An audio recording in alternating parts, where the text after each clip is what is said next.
Now Chef Louis has left the kitchen, so I am here to do the most important part of the meal, the arepas. You might wonder why the non-Venezuelan is cooking the arepas. I have mentioned that a perfect arepa workshop could be a great thing to offer, but to a Venezuelan that seems too easy. To a non-Venezuelan, there's a lot of very important things to get right. That's why I'm here to teach you. So, first of all, we need a bowl. Very simple. Have some warm water in the bowl. Then, I'm going to add my famous non-GMO, gluten-free, very important, arepa flour. And before I add the flour, we're going to add a little bit of salt, so a pinch. Maybe a little bit more. It depends how salty you like your food. There we go. And then also a little bit of sugar. The sugar, I think, helps to balance the flavor a little bit, but also maybe makes it nice and crunchy on the outside. There's no real quantities to this. Maybe I've got a cup and a half of water. And just add it slowly. Mostly we don't want lumps. Avoid lumps. When you notice it starts to get a little bit thicker, obviously slow down on adding the flour because the flour is going to absorb some of the water. Should be nice and fluffy. Sticking together but not crumbly. Now that's going to sit for maybe 1-2 minutes and it will absorb a little bit more of the water and just become a little bit more firm.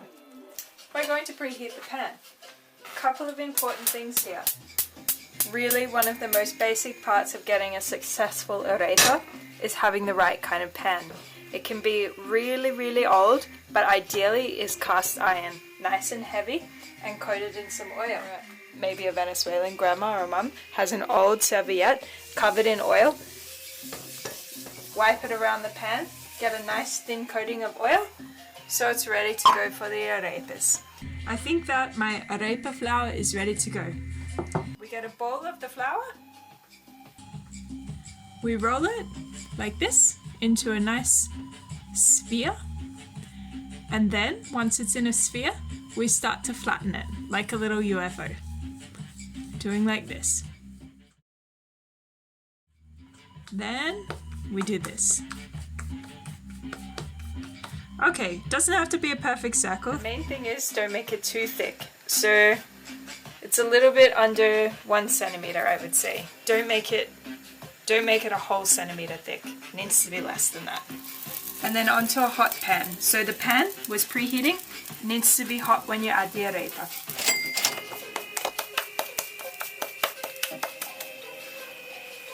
If the arepa starts to crack around the side, it probably means the mixture was a little bit too dry. So next time just add a little bit more water or maybe a little bit of oil. Okay, my friend, I have a couple questions for you. I love I questions. can hear that you are an Australian woman learning and sharing online how to make these arepas. For how long have you been making these arepas? I have been practicing my arepa skills for about 2 years now. 2 years? Yeah, it's 2 years in the making to get to this point. So that's like amazing. That's like a master degree on arepas or something like that. It is, and it really takes that long. And you are a chef, right? No, I'm not a chef. I'm just an ordinary person that likes to eat food. Okay. Gluten-free food. What does it go well with? What would you eat it with? What would you recommend these arepas to be eaten with? Okay, arepas are good with many things. It's basically like bread.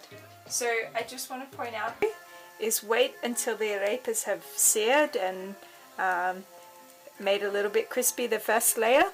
And once that happens, they're going to come loose from the pan. So okay, first the worms, the lemon juice, pickled onions, and then what we make this time is the almighty arepa.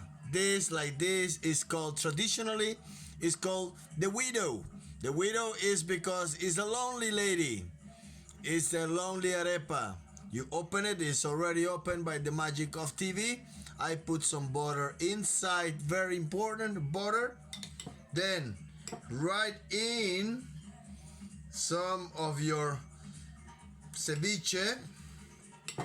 Please be generous. Ceviche has a super important healing power by the Peruvian warriors. Also, not only healing power, but a crazy aphrodisiac. Besides that, with the worms, with the grasshoppers, it gives you a really good amount of proteins.